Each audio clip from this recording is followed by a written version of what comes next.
So hello everyone, कैसे हैं आप सब लोग। आई होप आप लोग बहुत बढ़िया होंगे। ठीक है, और मेरा नाम है अभी शर्मा और मैं आप लोग को अपने इस चैनल पे स्वागत करता हूँ। ठीक है, तो जैसा कि आप लोग जानते हैं कि इससे पहले भी हम लोगों ने बहुत सारे टॉपिक्स, बहुत सारे टर्मिनोलॉजीज, जो बहुत सारी चीजें हम लोगों ने डिस्कस किया है। ठीक है, जस्ट वॉच प्रीवियस वीडियो।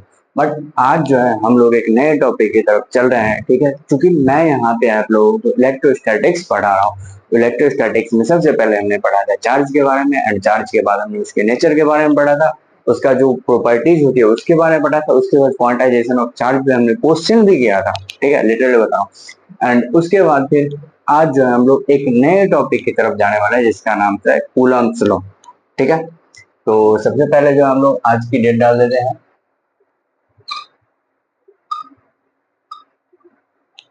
ठीक है,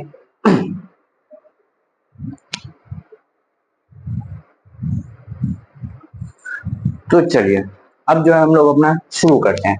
तो आज का जो टॉपिक है वो कूलम्ब्स लॉ है। ठीक है, कितने बच्चे, जो भी लोग हैं, प्लीज कमेंट करके बताना कि आप लोगों ने क्लास 9 में ग्रेविटेशन पढ़ा था। लिटरली बताना कि आप लोगों ने ग्रेविटेशन पढ़ा था, और ग्रेविटेशन पढ़ा हुआ तो आपने जो है न्यूटन्स लॉ ऑफ, न्यूटन साहब का जो है एक लॉ भी पढ़ा हुआ है, Newton's law of gravitation. Literally ठीक है। अब आप लोग बोलोगे कि भैया ग्रेविटेशन से हमें क्या लेना देना। तो भाई देखो, इलेक्ट्रोस्टैटिक्स जो है पूरा का पूरा मिलता जुलता चैप्टर है ग्रेविटेशन से।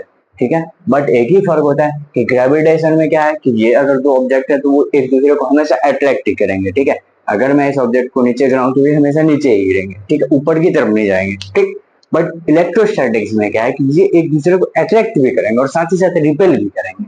ठीक है, जैसे कि आप लोगों ने देखा था कि पॉजिटिव पॉजिटिव चार्ज में क्या होता है, वो रिपल्सन करता है। अगर सेम सेम चार्ज है तो वो रिपल्सन करेगा। ठीक है, लेकिन वही अगर अलग अलग चार्ज होगा, जैसे कि मान लो कि पॉजिटिव और नेगेटिव चार्ज होगा, तो वो दोनों एक दूसरे को क्या करेंगे, अट्रैक्ट करेंगे। ठीक है, बट अगर वहीं पे सेम सेम हम ले लें, जैसे अच्छा एक एग्जाम्पल के थ्रू हम जैसे देखो, यहाँ पे ब्लू मार्कर है मेरे पास और ब्लैक मार्कर है। ये दो मार्कर है तो ये दोनों बोर्ड मार्कर कंबाइन करके मैं यहाँ पे लिखता हूँ। ओके, बट अगर मेरे पास दोनों के दोनों ही अगर ब्लैक मार्कर रहेंगे, ठीक है, तो अगर मान लो कि ये मार्कर थोड़ा ज्यादा गाढ़ा चलता है और ये थोड़ा कम गाढ़ा चलता है, ठीक है, तो मैं यहाँ पे दोनों पे कंपेयर करूंगा ना कि मैं किसको लेके लिखूं। समझ रहे हो मेरी बात। तो बस मैं वही बता रहा हूँ कि अगर दो सेम चार्ज रहेंगे तो दोनों में से हमें कम, मतलब ऐसे समझो कि दोनों एक दूसरे को रिपेल करेंगे, दोनों एक दूसरे को डिफीट करना चाहेंगे। ठीक है, जैसे मार्कर के केस में हमने देखा कि ये ज्यादा गाढ़ा और ये कम गाढ़ा है, तो हम चाह रहे हैं कि हम कौन सा ले, ये हमारे ऊपर डिपेंड है। डिटेल ठीक है, तो यहाँ पे मार्कर के बीच में कंपटीशन हो रहा है कि मैं जाऊंगा, मैं जाऊंगा, मैं जाऊंगा, मैं जाऊंगा। ऑब्वियस सी बात है। वैसे मैं बोल रहा हूँ कि अगर जैसे मान लो कि दो अगर पॉजिटिव चार्ज है, पॉजिटिव बोले तो अगर सेम चार्ज है, नेगेटिव नेगेटिव ही चार्ज है, तो अगर दो सेम चार्ज होंगे तो वो दोनों आपस में एक दूसरे को रिपेल करेंगे। ठीक है, बस इतनी सी बात है। और अगर दो एक ही, सॉरी, दो अलग अलग चार्जेस होंगे तो वो दोनों एक दूसरे को आपस में क्या करेंगे, अट्रैक्ट करेंगे। क्लियर, ठीक। चलिए हम लोग पहले कूलम्ब्स लॉ के बारे में जानते हैं।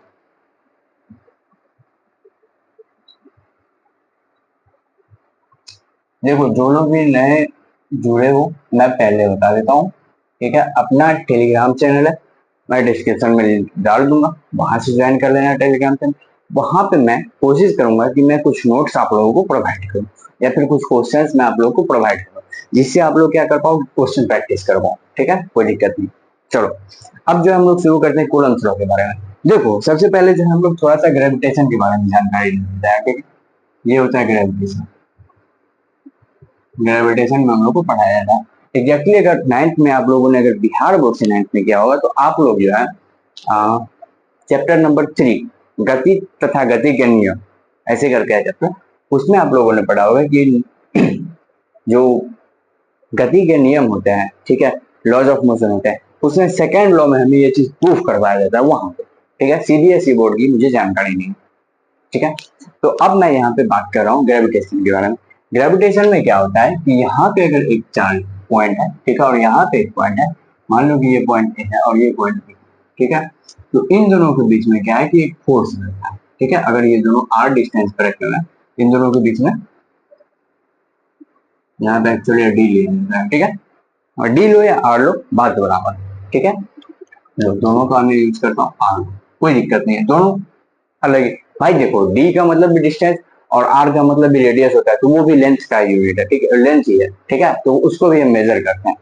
ठीक है। तो अब यहाँ पे बात की जाती है, तो यहाँ पर जो है हमें बताया जाता है जैसे ये हमारा एक M1 मास का ऑब्जेक्ट है और ये हमारा एक M2 मास का ऑब्जेक्ट है, ए भी नाम है जो अच्छे से नाम, ठीक है।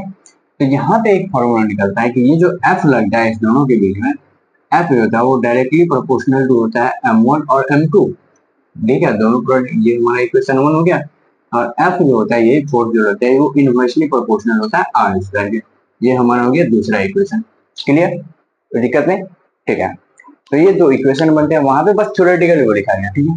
तो अब जो है इक्वेशन फ्रॉम इक्वेशन 1 एंड 2 क्या होता है कि F जो होता है प्रोपोर्शनल होता है M1 M2 upon R square के, ठीक है। तो अगर हम बात कर लेंगे F बराबर, तो ये F बराबर क्या हो जाता है, यहाँ पे ये जो है प्रोपोर्शनलिटी कॉन्सेप्ट, इसको हटाने के लिए यहाँ पे एक G आता है, G M1 M2 upon R square, ठीक है। ये हमारा एक फॉर्मूला बनता है। ग्रेविटेशन की बात मैं कर रहा हूँ, ठीक है, यहाँ की बात मैं नहीं कर रहा हूँ। यहाँ हम कूलम्ब लॉ पढ़ेंगे, वो अलग चीज है, मतलब मिलता जुलता चीज है, ठीक है। अब यहाँ पे क्या होता है, एक चीज ध्यान से देखो, मैं यहाँ पे लाइन ड्रॉ कर रहा हूँ। यहाँ पे क्या होता है कि ये जो फोर्स है, ठीक है, तो ये इधर इसको अट्रैक्ट करेगा और ये इधर इसको अट्रैक्ट करेगा। ये जो मैंने फोर्स लगाया, तो अगर मान लो इसका नाम F है, तो ये दोनों एक दूसरे को हमेशा हमेशा अट्रैक्ट ही करेंगे। क्लियर, कोई दिक्कत नहीं, ठीक। बट मैं रिलेट करूंगा अभी, तब आपको समझना है। और यहाँ पे जो ये है, ये क्या है, ग्रेविटेशनल ग्रेविटेशनल कांस्टेंट, कांस्टेंट, ठीक है, ग्रेविटेशनल कांस्टेंट।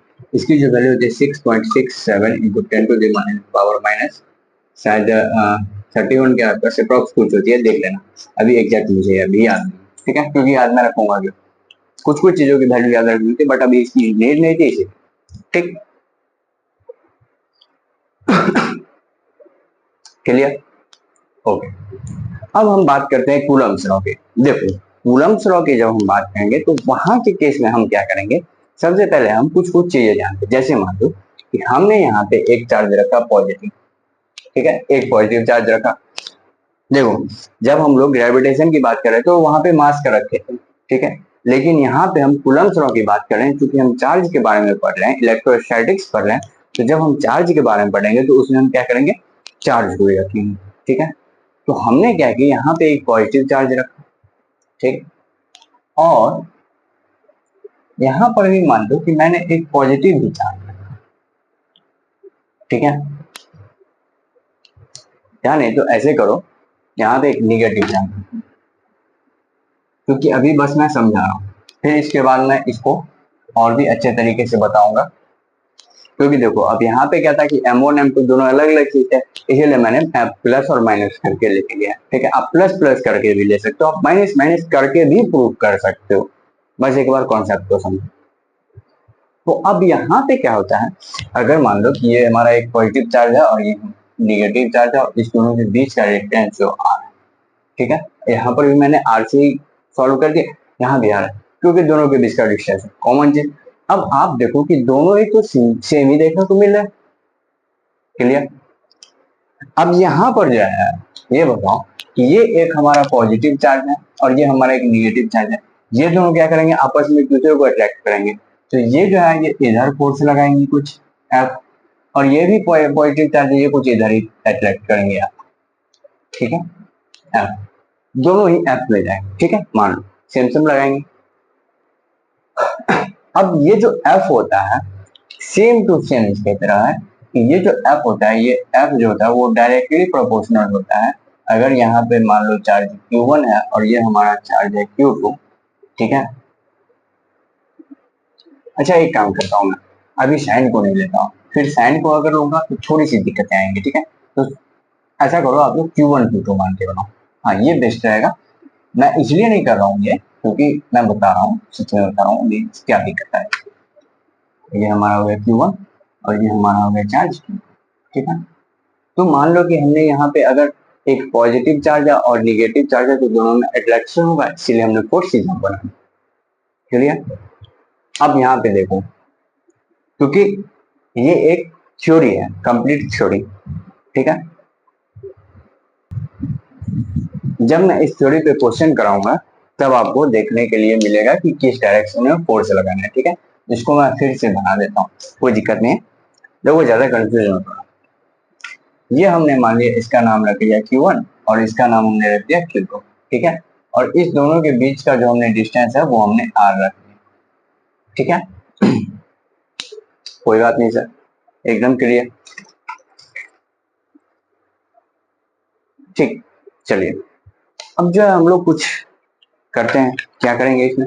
अब देखो यहाँ पर जो है दोनों भी चार्ज के बीच में जो फोर्स लगेगा, ठीक है, ये फोर्स भी एकदम ग्रेविटेशनल की तरह होगा, ग्रेविटेशनल फोर्स की तरह। कैसे, यहाँ पर हम लिखेंगे F directly proportional to Q1 and Q2। Clear, कोई दिक्कत नहीं है। ठीक, F directly proportional to Q1 and Q2।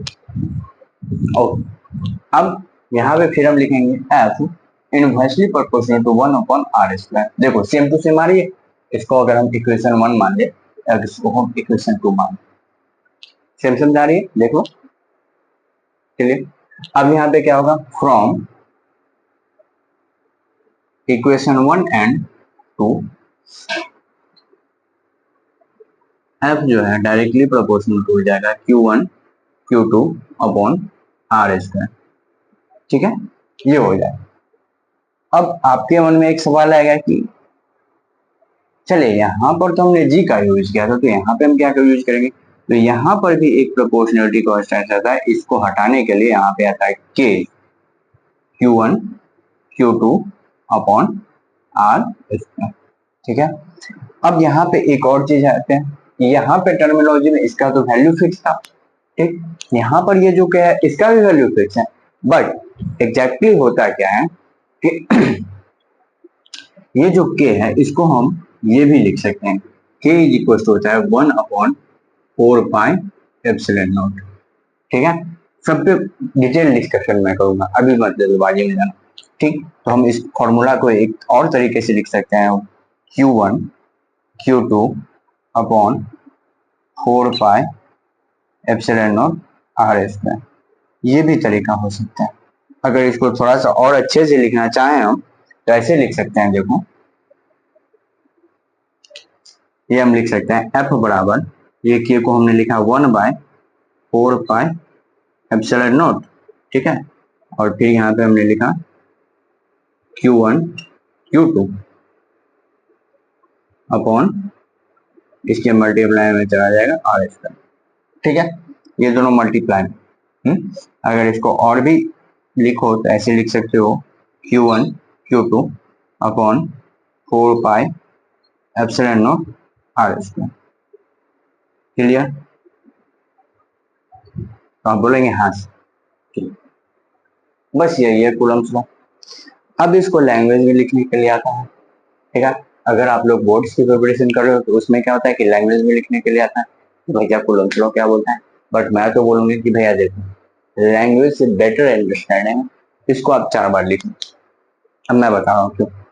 अगर आपके एग्जाम में क्वेश्चन आ गया, ठीक, तो देखो लैंग्वेज रहेगा तो उसको आप फिर बदलने में दिक्कत आ सकती है मेरे हिसाब से, बट अगर आपको न्यूमेरिकली डाटा दिया गया है तो आप उसको लैंग्वेज में कन्वर्ट कर सकते हो। कैसे कन्वर्ट करोगे, तो दो Coulomb's law, Coulomb's law states that, मतलब कूलम्स लॉ हमें बताता है that force between two charges, force between, ये फोर्स जो है between two charges is equal to the multiplication of both charges divided by square of inverse square of both the distance, both charges distance। ठीक है, ऐसे करके हम language बना सकते हैं। चलो कोई बात नहीं, मैंने टूटा फूटा बनाया। ठीक है, तो इसको जो है सबसे पहले आप लोग नोट डाउन करो। ठीक है,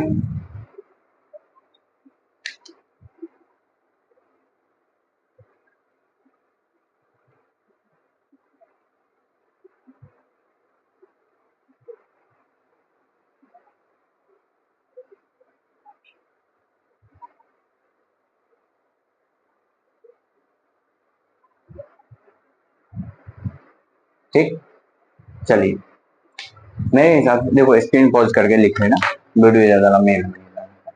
अब यहाँ पे ठीक है कुछ चीजें और भी इंट्रोड्यूस मैं करना चाहूंगा। पहले चीज देखो, क्या था कूलम्ब फोर्स, क्या है, जो दो चार्जेज हैं, ठीक है, उस दोनों के बीच अगर हम r डिस्टेंस रखते हैं तो f जो है directly proportional to one q two होता है, inversely proportional one by r square, equation 1 और इक्वेशन 2 से हमने देखा कि f जो होता है q1 q2 upon r square होता है। अब यहाँ पे ये जो प्रोपोर्शनलिटी कांस्टेंट है, ठीक है, इस प्रोपोर्शनलिटी कांस्टेंट को हटाने के लिए हमने क्या किया, यहाँ पे यूज किया k का, ठीक है। k क्या होता है, ये होता है तो यहाँ पे एक कांस्टेंट का वर्क करता है k, ठीक है। और उसके बाद हमने क्या किया, तो f बराबर डायरेक्ट हमारा फॉर्मूला गया q1 q2 upon 1/4 r square. कोई दिक्कत नहीं दिक्कत, आप लोगों ने मेरे हिसाब से नोट भी कर लिया होगा, ठीक है।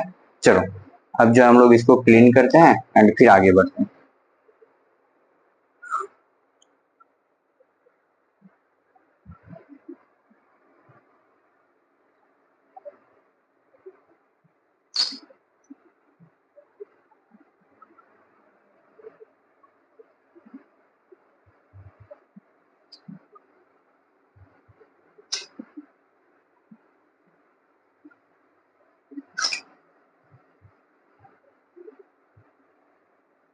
अब मैं जो हूँ, ठीक है, आप लोगों को कुछ इंपॉर्टेंट पॉइंट्स बताऊंगा।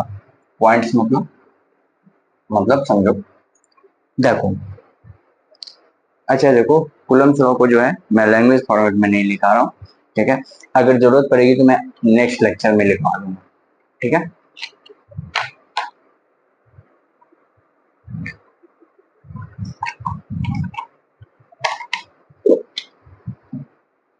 चलिए अब जो है हम लोग अपना शुरू करते हैं, कुछ चीजें जो इंपॉर्टेंट हमें न्यूमेरिकल बनाने के लिए समझनी होगी। सॉरी, अब हम क्या समझाएंगे आपको, तो देखो ध्यान से देखना और समझना इस चीज को, ठीक है। सबसे पहली चीज क्या है कि जैसे देखो हमने वहां पे Q1 Q2 लिया, अब गौर से समझना, मैंने वहां पे प्लस और माइनस को क्यों एक्सचेंज किया था, Q1 Q2 समझना।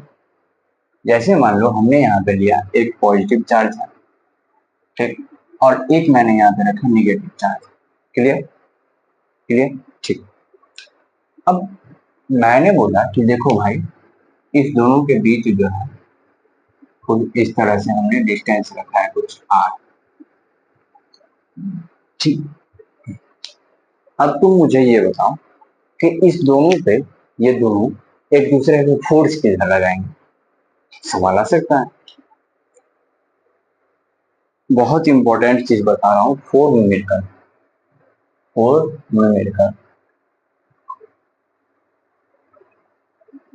ठीक है, बहुत इंपॉर्टेंट चीज है, इसको अच्छे से ड्रॉ करना, ठीक है। और इस कॉन्सेप्ट को अगर कुछ भी लिखना होगा तो मैं जो बोलूंगा, अगर तुम्हें कुछ लिखना होगा लिख लेना। क्लियर, देखो यहाँ पे हम बात करते हैं कि भैया, अब इसमें हम पूछेंगे कि फोर्स किधर लग रहा है, फोर्स का डायरेक्शन मुझे बताओ, ठीक।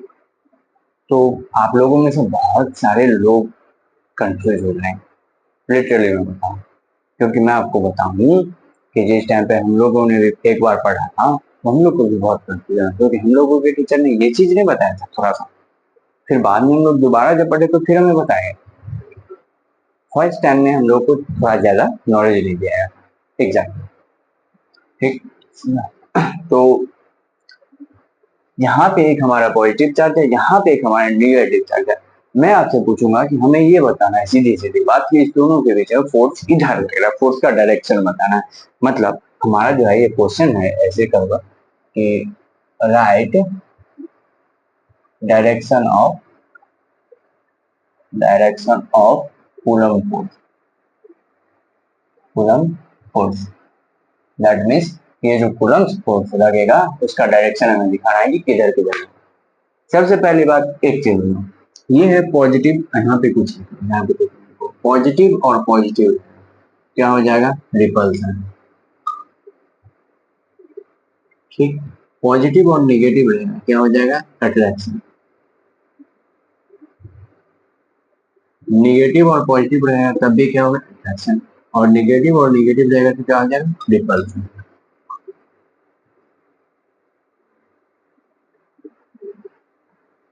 रिपल्सिव। क्लियर? क्लियर है। अब मैं बात कर लेता हूँ इसके से कि हमें फोर्स किधर लगेगा, हमें वो दिखाना। तो देखो कैसा है, पॉजिटिव और नेगेटिव, पॉजिटिव और नेगेटिव क्या होगा, अट्रैक्शन होगा। दैट मीन्स अगर हम इस दोनों के बीच में फोर्स निकालें, इसको प्रैक्टिकली समझना, ये इस तरफ फोर्स लगाएगा एक दूसरे, मतलब ये एक दूसरे को अट्रैक्ट करना चाहेंगे। पहला केस क्लियर? दूसरा केस,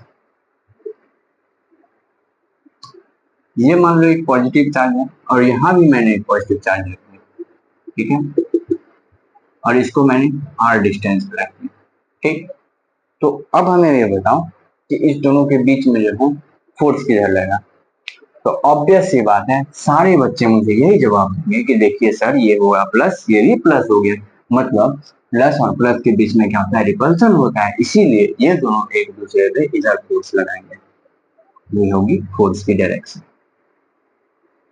क्लियर? अब मैं अगर आपके पास एक तीसरा कंडीशन ले लूं कि भैया देखो ये होता है एक निगेटिव चार्ज है, यहाँ पे देखो, यहाँ पे एक निगेटिव चार्ज है और यहाँ पे एक निगेटिव चार्ज है, ठीक है, और इस दोनों के बीच का डिस्टेंस कुछ r हमें दिया है, ठीक। अब हमें ये बताओ कि इन दोनों पे फोर्स किधर लगेगा। तो यहाँ पर भी देख सकते हो आप कि निगेटिव और निगेटिव चार्ज मतलब दोनों में क्या होगा, रिपल्सन होगा। रिपल्सन मतलब ये इस पे इधर फोर्स लगाएगा, ठीक है, और ये इसमें इधर फोर्स लगाएगा। क्लियर? चलो तो एक और भी लेके देता हूँ, क्या है, फिर डी नंबर। वैसे डी नंबर कुछ है नहीं, क्यों नहीं है, क्योंकि देखो अगर प्लस माइनस रहेगा या माइनस प्लस रहेगा, बात तो सेम ही हुआ, बात तो सेम ही हुआ, ठीक। अब एक और कंडीशन मैं बनाता हूँ, जैसे देखो यहाँ पे प्लस चार्ज है, यहाँ पे एक माइनस चार्ज है और यहाँ पे एक प्लस चार्ज, ठीक है। अब मान लो इसके भी बीच का डिस्टेंस आ रहा है, इसके बीच का कुछ डिस्टेंस है, तो अब मुझे बताओ कि ये तीनों चार्ज एक दूसरे पे किधर फोर्स लगाएंगे। मन में तो सवाल आएगा। तो देखो अगर हम इस दोनों की बात करें तो ये दोनों क्या है, अलग अलग चार्ज है, ये एक दूसरे को क्या करेंगे, अट्रैक्ट करेंगे। ये इधर की तरफ एक फोर्स लगाएंगे F1 और ये भी इसके तरफ एक फोर्स लगाएंगे F1। क्लियर? लेकिन अगर मैं इस दोनों की बात करूं तो क्या होगा, दोनों अलग अलग चार्ज हैं, तो ये इस पे एक इधर की तरफ फोर्स लगाएगा F2 और ये जो बड़ा ये चार्ज है और ये चार्ज है, ये इस दोनों को इधर की तरफ फोर्स लगा देगा। क्लियर? फिर अगर हम इस दोनों की बात करें तो क्या हो जाएगा, तो यहाँ पे पॉजिटिव और नेगेटिव अट्रैक्शन होगा, तो ये भी इस पे एक फोर्स लगाएगा F1 और ये भी इधर की तरफ एक अट्रैक्ट होगा F2। समझ रहे हैं? तो इस तरह की चीजें कुछ कुछ बनती हैं। सबसे बहुत जरूरी बात मैंने आपको ये बताया कि ये डायरेक्शन ऑफ फोर्स किधर किधर हो सकता है, ठीक है। ये आपको फोर्स बैलेंस करना आना चाहिए, अगर नहीं बैलेंस कीजिएगा तो बहुत दिक्कत होगा, सच में होता। ठीक, अब जैसे मान लो कभी ऐसा कंडीशन बन जाए कि ये एक पॉजिटिव चार्ज है, यहाँ भी एक निगेटिव और यहाँ भी एक निगेटिव, और यहाँ पे कुछ डिस्टेंस है, यहाँ पर भी कुछ डिस्टेंस है, मुझे बताओ वो फोर्स किधर किधर लगेगा। तो देखो सबसे पहले दो को सेपरेट करके लो, फिर बड़े वाले को ले, निगेटिव निगेटिव है, रिपल्सन होगा, ये एक इधर की तरफ लगाएगा फोर्स और ये एक इधर की तरफ लगाएगा। फिर यहाँ पे अगर देखोगे इस दोनों पे भी, तो ये इसको अट्रैक्ट करेगा F2, ये भी इसको अट्रैक्ट करेगी F1। बस हो गया। अगर हम इस बीच वाले की बात करें, क्लियर, तो इस तरह से कुछ चीजें बनती हैं, ठीक है। वैसे एक बार चेक करने जरूर, निगेटिव निगेटिव है, सबसे पहले इस दोनों को लिए, तो इसके बीच में इधर रिप्लेसन हुआ, ये इधर लेंगे, ठीक। फिर हमने क्या किया, इसको और इसको कंपेयर किया, तो इस दोनों को अगर आप कंपेयर करेंगे तो क्या जाएगा, ये पॉजिटिव और नेगेटिव ये इधर लगाए, ये इधर लगाए, ठीक। अगर फिर हम इस दोनों की बात करें तो पॉजिटिव नेगेटिव तो फिर तो ये अट्रैक्शन ही करना है, तो बस वही बात है, सिंपल, कोई दिक्कत नहीं, ठीक है। तो आप लोग जो है सबसे पहले दोनों स्लाइड को नोट कर लेना, मतलब पिछले वाले को वीडियो पॉज करके नोट कर ले होंगे और इसको भी आप लोग नोट कर लो। और फोर्स की डायरेक्शन को थोड़ा ध्यान से लिखना और समझ समझ के लिखना, इसको रटने की कोशिश मत करना, क्योंकि रटोगे तो फिर दिक्कत आएगी। मैंने हर चीज समझाया। देखो यहाँ पे मैंने क्या किया, जैसे देखो ये दोनों को लिए तो ये दोनों निगेटिव है, क्या करेंगे एक दूसरे को रिपेल करेंगे। तो ये इस पे फोर्स लगा रहा है F1, ये इस पे फोर्स लगा रहा है F1, ठीक है। फिर अब इस दोनों को ले लो, मान लो तो इस दोनों को अगर आप लेंगे तो पॉजिटिव निगेटिव क्या अट्रैक्ट करेंगे, ये इसको इधर अट्रैक्ट करेगा, ये इधर इसको अट्रैक्ट करेगा, ठीक है। फिर अगर हम इस और इसको ले लें बड़े वाले को, ये पॉजिटिव और नेगेटिव ये दोनों एक दूसरे को अट्रैक्ट करेंगे, इधर अट्रैक्ट करे इधर अट्रैक्ट करें, ठीक है। तो यहाँ पे अगर मान लो अगर देना है तो यहाँ पे एक और फोर्स लग जाएगा इस दोनों के बीच अट्रैक्शन वाला, ठीक है। कोई दिक्कत नहीं होनी चाहिए, ठीक। चलिए तो आज जो है हम लोग अपने लेक्चर को यहाँ तक रखते हैं। यहाँ हमने कूलम्ब लॉ का इंट्रोडक्शन कर लिया, वहाँ पे फोर्स कैसे लगते हैं वो हमने देख लिया, ठीक है। इसके बाद जो हम लोग फिर अगले लेक्चर में आगे की ओर कंटिन्यू करेंगे, ठीक है। ऐसा नहीं कि रुकेंगे, फिर आगे हम लोग कंटिन्यू करेंगे नेक्स्ट डे, ठीक है। तब तक के लिए मैं आप लोगों को इतना बोलूंगा कि नीचे हम टेलीग्राम का लिंक डाल देंगे एंड ये सारे नोट्स रिवीजन करके रखो, ठीक है। चलो फिर मिलते हैं। एक बार देखो शॉर्ट रिवीजन कर लेते हैं। सबसे पहले कूलम्ब फोर्स के, सबसे पहले मैंने ग्रेविटेशन फोर्स बताया। अब ग्रेविटेशन मैं प्रॉपर्टीज बताऊंगा कूलम्ब फोर्स की, और उसमें मैं आपको समझाऊंगा कि कूलम्ब फोर्स है वो अट्रैक्ट भी करता है और रिपेल भी करता है। यहाँ से तो आप खुद लिख सकते हो ना भाई, यहाँ पे देखो है कि नहीं। अगर वही अगर ग्रेविटेशन में आप देखोगे तो दो मास दोनों एक दूसरे को अट्रैक्ट ही करते हैं हमेशा। देखो ये हमारे अर्थ और ये हमारा मार्कर, मान लो कोई ऑब्जेक्ट है, यहाँ से अगर मैं कुछ गिरा रहा हूँ तो वो तो हमेशा नीचे ही जा रही है। देखो कुछ भी जा रही नीचे जा रही, देखो कुछ भी गिरा रही नीचे जा रही है कि नहीं, ऊपर तो नहीं जा रही। लेकिन अगर मैं वही करूंगा, अच्छा एक चीज और, कभी मैग्नेट को लेके आप देखे होंगे, दो मैग्नेट रहता है, ठीक है। अगर दोनों का एक सेम पोल अगर साथ में है तो आप उसको कितना भी चिपका लो वो नहीं चिपकेगा। लेकिन जब अलग अलग पोल आता है तो कैसे चिपक गया था, वही चीज यहाँ पे लागू करो भाई। अगर सेम रहेगा तो रिपेल कर जाएगा, अलग अलग रहेगा तो अट्रैक्ट करेगा। बस फोर्स का डायरेक्शन मैं आप लोगों को सिखा चुका हूँ, ठीक है। अगले लेक्चर में हम लोग और भी कूलम्ब लॉ के बारे में डिस्कस करते हुए इसकी प्रॉपर्टीज, इसका डेफिनेशन, सारी चीजों को हम लोग कवर करते हुए अच्छे तरीके से चलेंगे, ठीक है। तब तक के लिए मिलते हैं फिर अगले लेक्चर में, बाय बाय।